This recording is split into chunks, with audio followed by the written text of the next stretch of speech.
The Book of Destiny. Translation of Kitab-ul-Taqdeer. Author: Ghulam Ahmed Parwez. Translated by Dr. Ejaz Rasool. Glasgow, UK. ISBN number 9798884207042. 13 Chapter 13, Tuija Mantashayu wa Tuzila Mantashayu. There is a verse of Surah Al-Imran which is commonly translated as. Translation by Maulana Mahmud ul-Hassan. Say: O Allah, possessor of the kingdom, bestow a kingdom upon whoever you wish, and snatch away the kingdom from whoever you wish. And bestow Izzat on whoever you wish, and humiliate Zillat whoever you wish. All good is in your hand. Undoubtedly, you are in control of everything. 3:26. The concept of government and kingdom is beyond the intellectual level of the populace. Hence these are not generally discussed, but conversations about respect and humiliation take place in every street and neighborhood. Nowadays, it is wealth that has acquired the criterion for respect, therefore when they see that yesterday an individual was struggling to earn a living, and today he has become the owner of millions, regardless of whether that wealth may have been obtained through gambling, theft and deceit, smuggling, bribery, etc. And on the other hand, the son of an affluent family, who used to travel in a limousine for leisurely outings until yesterday, can now be viewed begging, even if he has lost his wealth as a result of gambling and alcohol. Then they say to each other, "O my brother, this is all due to the greatness of Allah. He gives Izzat to whoever he wishes, and he humiliates whoever he wishes. No one can dare to question Allah about this." 13.1 The meaning of Izzat and Zillat. Before presenting the correct meaning of this and other verses like this, it is essential to understand a couple of matters as an introduction. First, the meanings of these words Izzat and Zillat that appear in this verse and in other places in the Quran are not those meanings in which they are used among us. In the Arabic language, Izzat means power, intensity, and supremacy, and Zillat means subjugation, the decline of power, becoming feeble. The word Takrim, eminence, appears in the Arabic language and the Quran for those meanings in which we employ the word Izzat, and the word Tawhin, insult, the root of which is When, for Zillat, according to our prevalent meaning. Second, that the materialistic doctrine of life has infiltrated the world to such an extent that the criterion for Izzat is now declared to be wealth.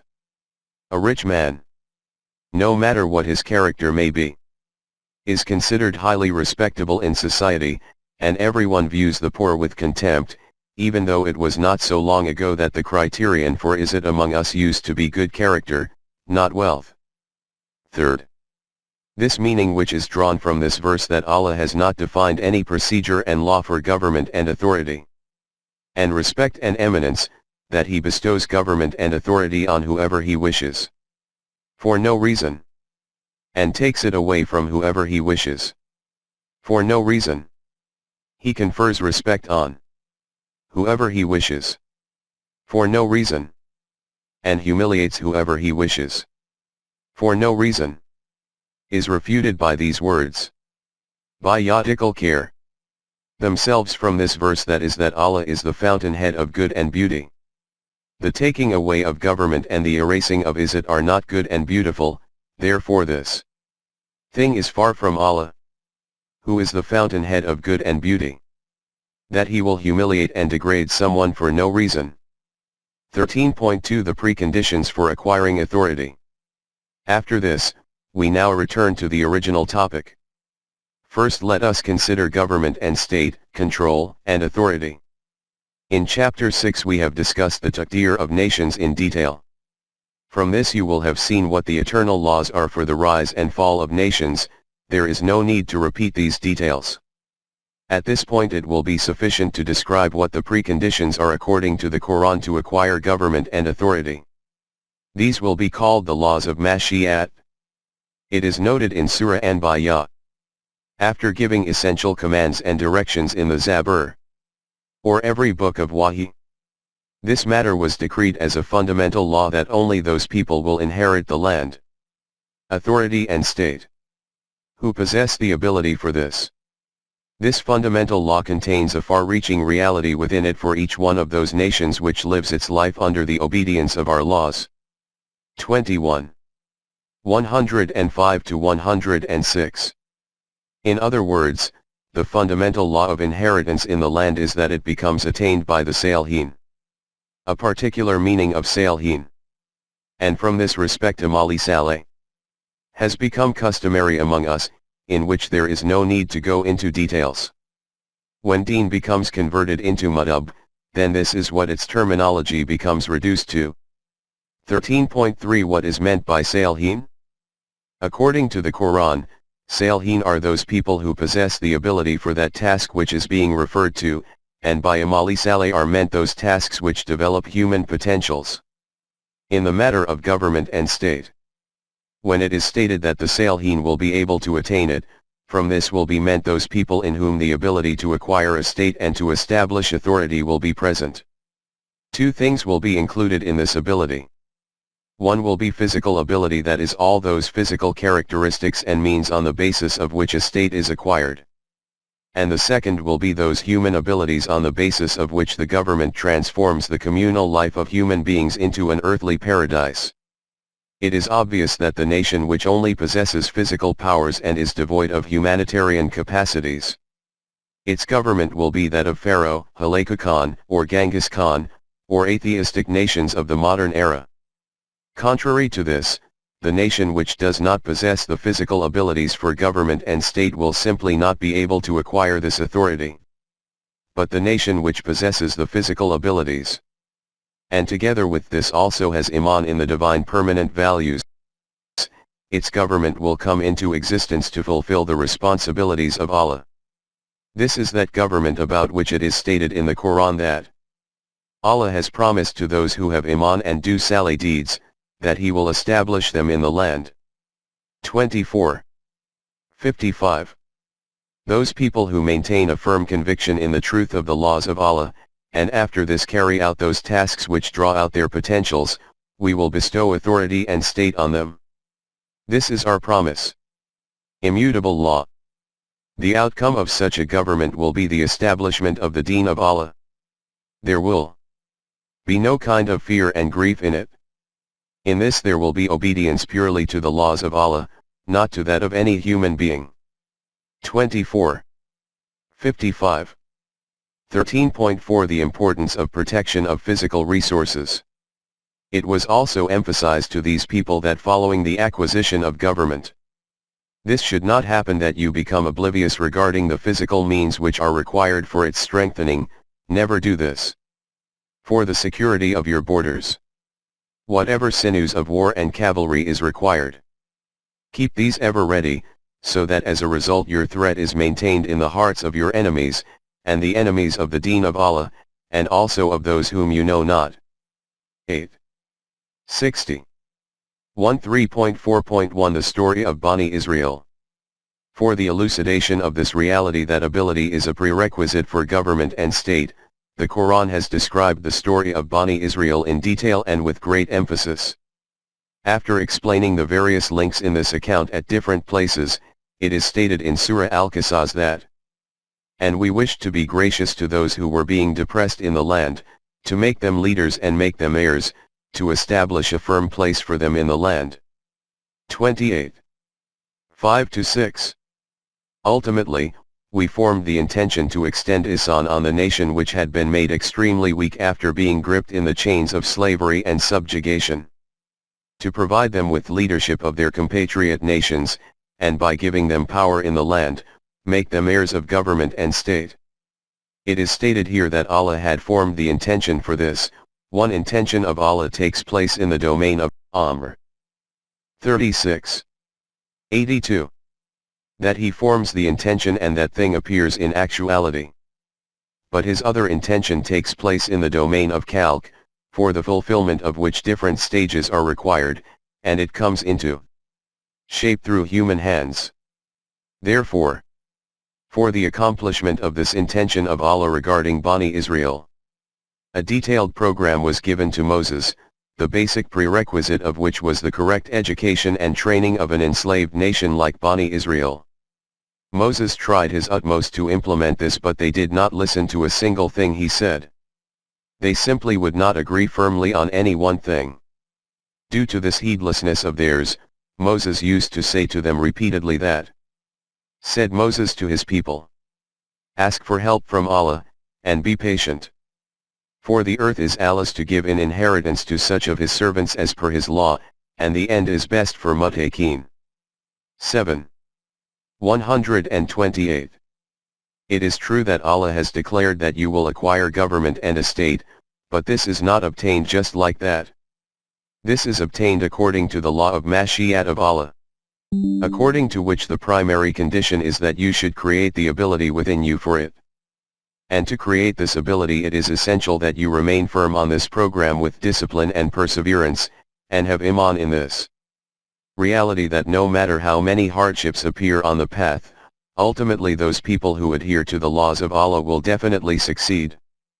But this nation did not change its path, the consequence of which was that Allah declared, therefore will the land be out of their reach for 40 years. In distraction will they wander through the land. But sorrow you not over these Fasiq people. 5. 26. For 40 years that same land which was earmarked for them became forbidden to them. And Moses was told to let them wander about in the Sinai desert, and to focus his attention on the education and training of their younger generation. Therefore, in this way these ease-loving great elders accustomed to an environment of slavery faded away, and when their new generation reached maturity, they occupied this land in one fell swoop. And that proclamation which Allah had made about Bani Israel became fulfilled in this manner. 7. 137. It became accomplished because they remained steadfast on their program with courage and resoluteness. In this way we made Bani Israel heirs of this kingdom. 26. 59. 13.4.2 The story of Talub. Have you observed how the law of acquiring inheritance in the land is dependent on ability? In the account of Talub, the meaning of Man Yasha emerges clearly before us. The nation of Bani Israel said to their Nabi that we are ready for battle, but first appoint some commander. This Nabi told them that Allah has appointed Talub as your commander. They retorted, how has Talub been appointed as the commander? He does not possess any treasure or wealth. Their Nabi told them that treasure and wealth is not a requirement to command an army. For this it is essential that he should possess the necessary physical prowess, and that he is also acquainted with the art of war and weapons. Both of these abilities are possessed by Talub, that is why he has been selected for this position. Have you observed with what clarity Allah has explained why this authority was given to Talub?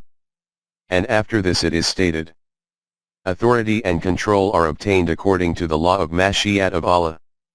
Remember, divine knowledge is far vaster in comparison to your knowledge. Your knowledge was confined to only this, that wealth should be the criterion for selection, whilst we knew what kinds of abilities are necessary for the command of an army. This is our law of Mashiat according to which the selection of Talub has taken place. 2. 247. Have you seen what the meaning of assigning power is according to the law of Mashiat? Not this, that he bestows authority and government on whoever he wishes for no reason. After this it is stated that Talub came with his army to confront Jalut, Goliath. These wishes of his heart were continually appearing on his lips as prayers that, O our Rabb, bestow on us the blessings of courage and strength, bestow on us steadfastness in the battlefield. 2. 250. In this battlefield Dawood killed Jalut, and in this way Allah bestowed power on him. 2. 251. After this Allah explained the hikmat in this, why the need arises to engage in this kind of battle and combat. It is stated that, if this did not happen, that Allah had protection from tyrannical and unjust nations carried out by other groups of human beings, then tyrannical forces will unleash destruction in the world. But because Allah does not wish the destruction of human beings, hence He has put such an arrangement in place. 251. 13.5 Fulfillment of the divine program via human hands. See with what clarity it is stated here that the protection of one group of human beings is only carried out through the hands of another group of human beings. Allah does not do it directly. This first group is that which acquires authority merely on the basis of the power of physical forces and makes life difficult for its subjects. Another group rises up against them, which is equipped with the faculties of human eminence together with physical forces. For elaboration of this, look at these illuminating verses of Surah Al-Hajj, in which it is described why permission for battle was given to the Jamaat-e-Momineen. 22. 39-41. Following this, when they acquired government, it was stated to them in clear words that, so that we can observe what kinds of deeds you perform. 10. 14. If you, too, adopt the same path of tyranny and injustice, or the potentials for combat fade in you, then another nation will take your place. And that will not be like you, it will possess better abilities than you. 47. 38. From this you have seen what the meaning is of you bestow power according to your law of Mashi'at, and you take away power according to your law of Mashi'at. 3. 26. Greater detail has been covered in Chapter 6 under the topic of Taqdeer of Nations. 13.6 The Law of Izzat and Zillat. Now let us look at the second part of this verse. 3. 26. That is the divine law regarding Izzat and Zillat. We will first examine the Quranic meanings of the words Izzat and Zillat, that is, power and supremacy, ascendancy and eminence. And opposite to this, weakness and subjugation, backwardness and deprivation. For this a comprehensive principle has been proclaimed in Surah Fatir. It is stated that, whoever among you wishes power and control, ascendancy and supremacy, Izzat, he needs to know that true Izzat can be achieved from Allah. That is by obeying the laws of Allah. 35. 10. Note that it is declared here, whoever among you wishes to achieve Izzat. It is clear from this that Izzat is only obtained by the one who wishes to achieve Izzat, it is not received automatically from Allah. Following this it is stated that the first step for this is that you need to adopt the correct ideology of life. This is called Iman. There is the potential to reach pinnacles in Quranic ideology, that is the correct ideology of life, in which there is the potential to bear fruits. This is called Tayyib. In this there is the power to rise and ascend towards heights, and Amali Salih become the means to carry him upwards. Therefore Izzat is the natural consequence of Iman and Salih deeds. Contrary to this, for those people who adopt such measures due to which imbalances are created and due to which evil spreads, and they acquire Izzat in this manner, the outcome of this is severe destruction. All their schemes ultimately turn to dust. 35. 10. It is declared in Surah Yunus that those people who become his companions in taking the divine program to its accomplishment through Iman and Salih deeds in this way. In Quranic terminology they are called Awliya Allah. They have no kind of fear and grief, they are those people who, after acquiring firm Iman in the truth of the laws of Allah, observe these fully and wholeheartedly. For them there are glad tidings of all kinds of bounties in worldly life and also in the life of the hereafter. This is that law of Allah in which there is never any alteration. This is a supreme success and achievement. Therefore, if in the initial period of this program opponents say all kinds of discouraging and mocking things, there is no need to become disheartened. Remember, all sources of Izzat is with Allah. 10. 65.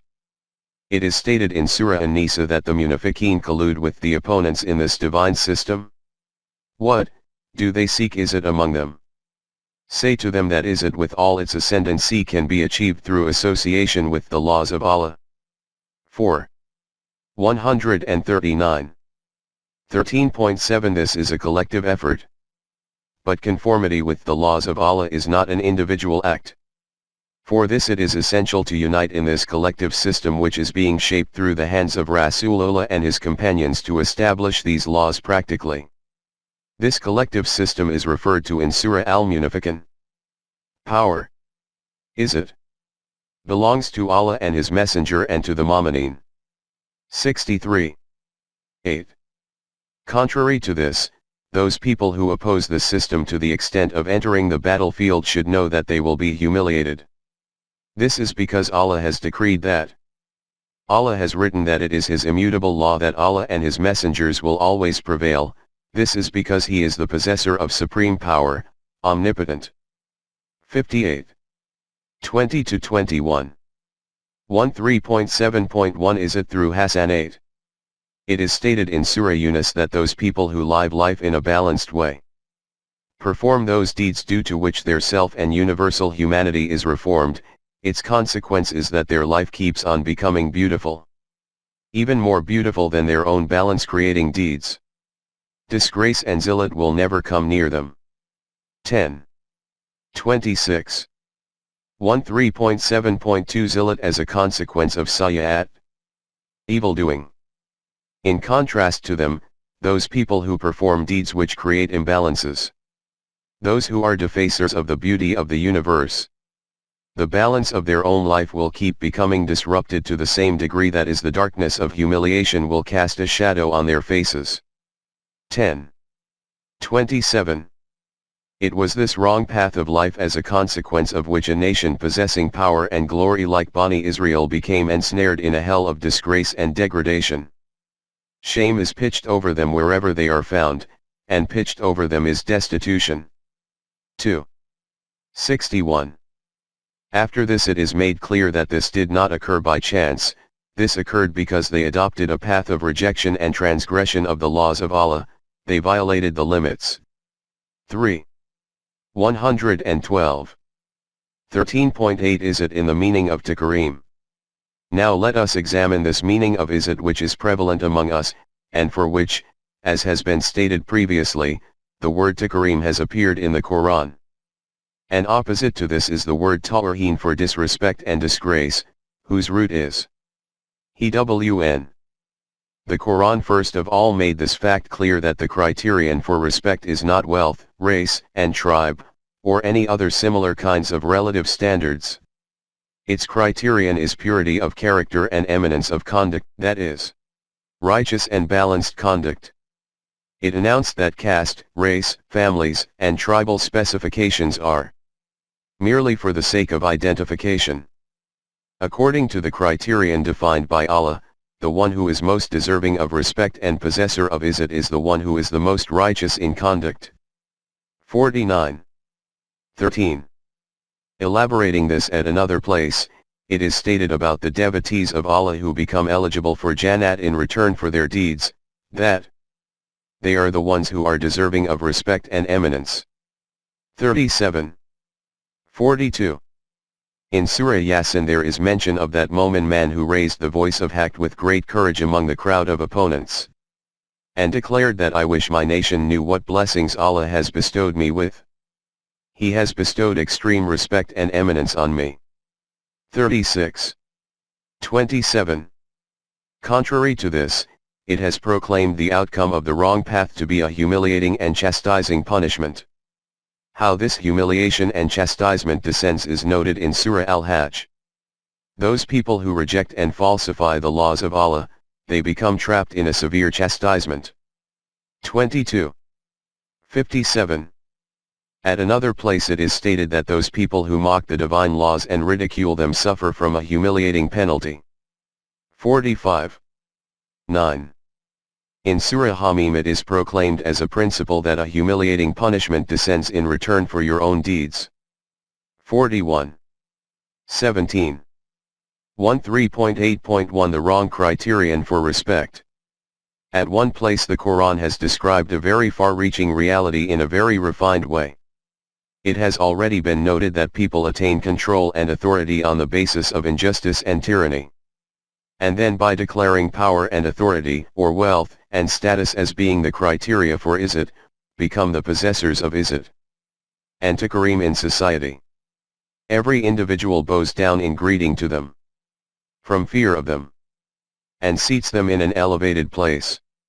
Regarding the izzat, supremacy, acquired through pharaonic tyranny and oppression, and the veneration and elevation accorded based on an erroneous criterion of superiority, the Quran states that the eventual end of this kind of respect and status is a humiliating destruction.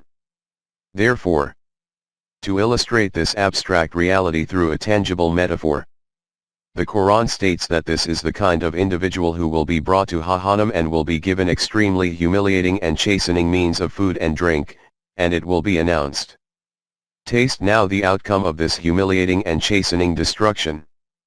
You used to consider yourself very unaccountable and worthy of respect." 44.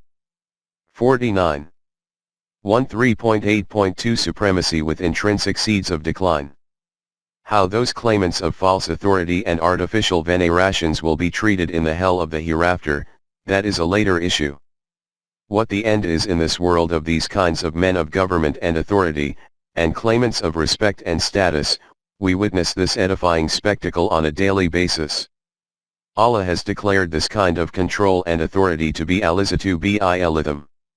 2. 206. That is that control and authority from which it seems to be apparently gaining great power, but which is in reality leading towards degeneration. This is that control and authority which is obtained by discarding haqq from one's hand. The consequence of this is the punishment of humiliation. 46. 20. In a wrong society, power is acquired in this way, and respect also according to this criterion. 13.9 Defining ranks according to deeds. In contrast to this, in a society founded on haqq, the defining of ranks is based on eminent character and good conduct.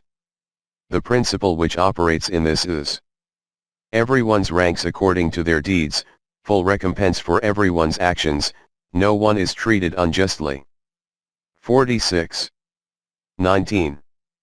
The meaning of zulm is that a thing which should be at its requisite place is not there.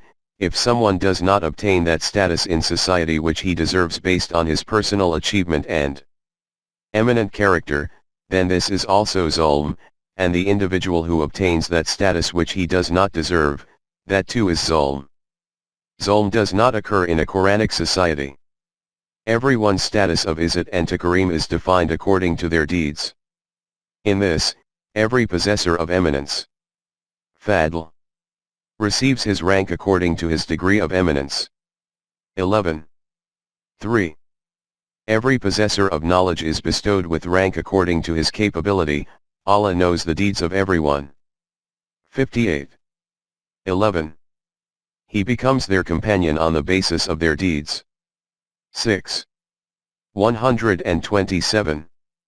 On the basis of their deeds, this is the immutable law of Mashi'at, according to which government and state is acquired and izzat and takarim also. This is covered in section 12.21 as well. 13.10 The correct meaning of verse 3. 26. In light of these explanations, bring this verse of Surah Al-Imran before you which is being discussed under this topic, and see how clear its meaning is. O Allah! You are the true master of power and authority. Those people who operate according to your law of Mashi'at, you bestow authority on them. Those who go against it, you snatch authority away from them. Izzat and zillat is bestowed and snatched away according to your law of Mashi'at. This does not occur due to deception. How could this take place through deception? Because you are indeed the fountainhead of care. All good. How can evil become created from the fountainhead of good? You have fixed scales, estimates, and laws for everything, and whichever decision is in accordance with the law of haqq, there cannot be an iota of injustice and tyranny in it. 3. 26. O Ilah of Alameen! Being Allah suits only you. 13.118 And support from Allah. We have seen this testimony from Allah that He becomes the companion and helper of human beings based on their deeds. 6. 127. This supreme companionship of Allah is called His aid and support. Words about invisible support are commonly referred to among us. The question is this: what is this support of Allah and who receives it? From the words invisible support, the mind thinks in this direction that no action of man is included in this. This appears from the unseen just like that. And in support of this, verses such as 3:13 are presented and translated as, but Allah does support with His aid whom He pleases. 13.11.1 The meaning of Nusrath. Support. In the Arabic language, the meanings of Nusrath are for the rain to irrigate the land, for streams and tributaries to meander far off into the wadi so that they can be used for irrigation. It is obvious that rain can only be beneficial for that farmer who prepares his land for cultivation. Physical means and resources are lying dispersed throughout the universe. The individual who is acquainted with their characteristics and properties, and also knows how to utilize them based on procedure and law, and then also uses them accordingly, his efforts bear fruition. The one who does not take advantage of these based on procedure and law remains unsuccessful.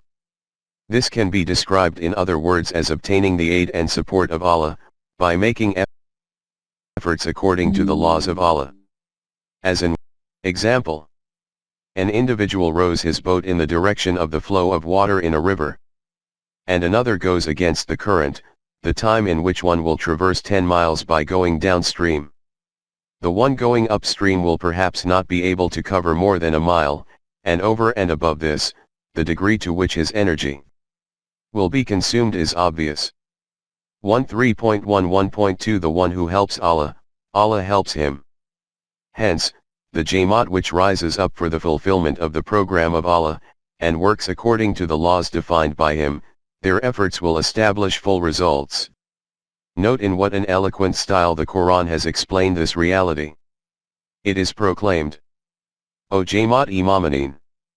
If you would help Allah, then Allah will help you. 47:7. Just observe here. Taking the lead or initiative to help will be from the direction of human beings, that is, the Jamaat which helps Allah, Allah will help it. It is obvious that Allah is not dependent on the help of anyone, hence the meaning of helping Allah is that of making efforts for the completion of His program, the establishment and strengthening of Deen. After this, then see what this help from Allah will do. It is stated, He will bestow on you firm-footedness. 47:7. For the success of any program, steadfastness and perseverance is the foremost condition. And this is only possible when there is firm iman in the veracity of this program, and full conviction in this fact that the path which we are adopting, the method which we are using, will of a surety take us to the shores of success. From this that tranquility of heart, collective resolve, is acquired whose practical outcome is steadfastness. After this it is stated that, and those people who deny the laws of Allah, in their share are failures and despairs. Their deeds go to waste, they do not produce the desired results. This is because these people dislike the laws and values sent down through Wahi. Hence their deeds remain without results. 47:8-9. Whatever task is done contrary to procedure and law, it will remain without any result. It is stated about those muhajirin, migrants, who, for the sake of participating in the establishment of the deen of Allah, had come to Medina having left everything of theirs behind. They are those people who aid Allah and His Messenger. These are the very people who are truthful in their proclamation of Iman.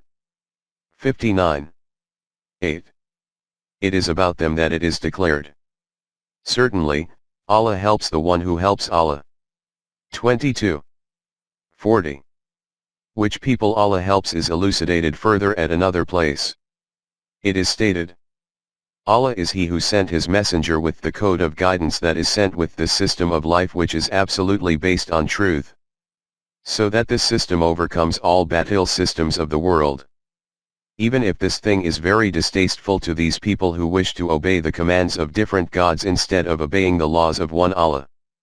In this connection, O Jamaat-e-Mu'minin, come, let us inform you about a principle of life.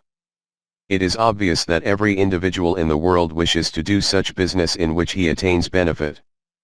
But you also witness that man engages in many such transactions in which there is loss to him instead of profit. Now think, if you become apprised of such a commerce in which there is never any loss, then how great will this transaction be? Come. We will tell you about such a commerce in which there is never any possibility of loss, and in this way, it protects you from a chastising punishment. That commerce is this: that you maintain full conviction in the truth and concreteness of the system of Allah, which is being shaped through the hands of His messenger. Make full strivings and endeavors for the establishment of this system. Also spend your wealth and possessions for this, and if the need arises, even lay down your lives as well. If you reflect using your knowledge and reasoning, then you will see how much profit lies in this commerce. This system will make available such provisions for you due to which you will be saved from those destructions which remain chasing behind you. And it will provide you with such a paradisiacal life in this world and in the life of the hereafter, in whose sparkle and freshness there will never be any change. For example, perennial gardens with very pleasant dwellings to live in. This is a supreme achievement for whoever acquires it. 61. 9-12. After this it is stated that, and over and above this, all that which is very dear to you, that is, the aid of Allah and forthcoming victories. O Rasool, give glad tidings of this to the Jamaat-e-Mu'minin. 61. 13. Have you observed which people receive aid? Nusrath. From Allah? 13.11.3 The necessity of the sword for Nusrath.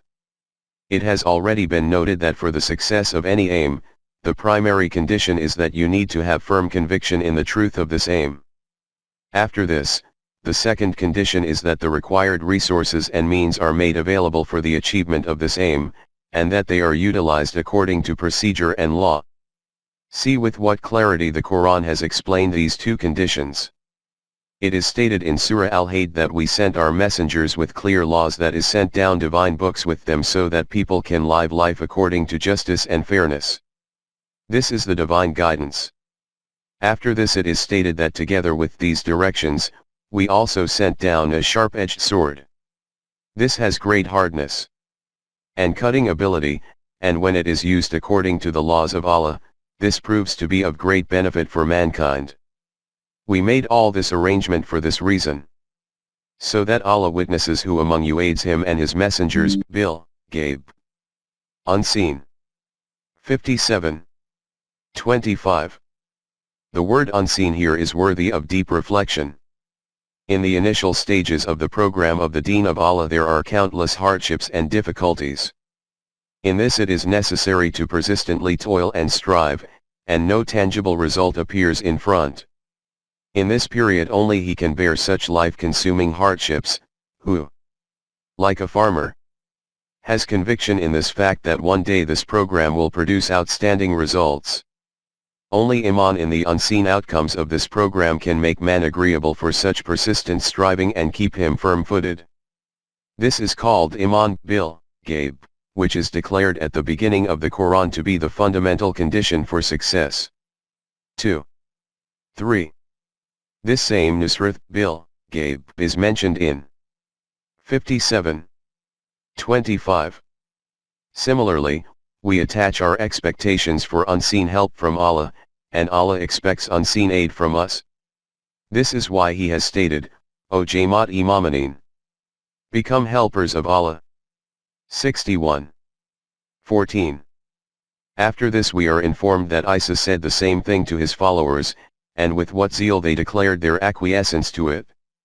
This is a separate story about which I have written in detail in my book, Shola-e Mastur. 13.11.4 The Battlefield of Badr. The very first practical demonstration of this Nusrat took place in the arena of Badr, where on one side was that Jamaat which had entered the battlefield with sword in hand for the sake of the establishment of the deen of Allah. The Quran has termed this as Qitl fi Sabil Allah. And on the other side was the Jamaat of the opponents, whose Qitl was fi Sabil al-Taghut. The Jamaat Imamanin were aiding Allah by taking their lives in their hands, and it was the haqq and veracity of the law and system of Allah that was helping them.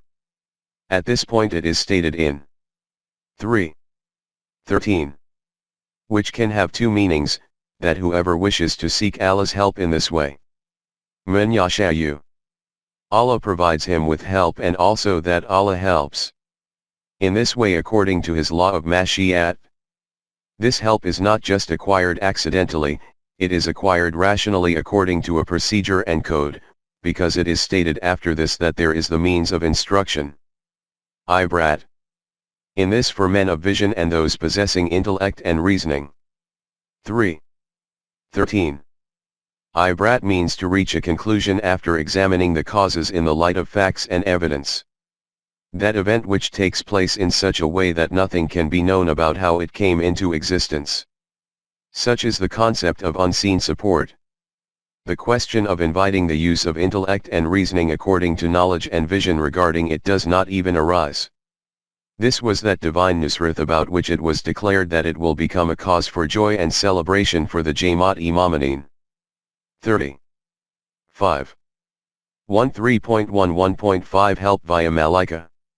Universal forces. It has been explained in the verses themselves that the aim from that aid via the Malaika, which is mentioned in these campaigns, was to provide composure to the hearts of the Jamaat Imamanin. 8:9-10. So that, in this way, there should be no tremor in their steps. 8:12. This is that very steadfastness and resoluteness through which the aid of Allah is obtained. For this, the condition is: if you face challenges with resoluteness and keep obeying the laws of Allah, then you will achieve the Nusrat of Allah. 3:122-125. If there are 100 mujahideen among you who remain steadfast, then they will overcome 200. In this way Allah is with those who remain steadfast. 8:66. The technique to obtain this divine Nusrat is that you should obey Allah and His Messenger. Do not engage in mutual conflicts. If you do this, then you will founder. Remain steadfast. 8:46.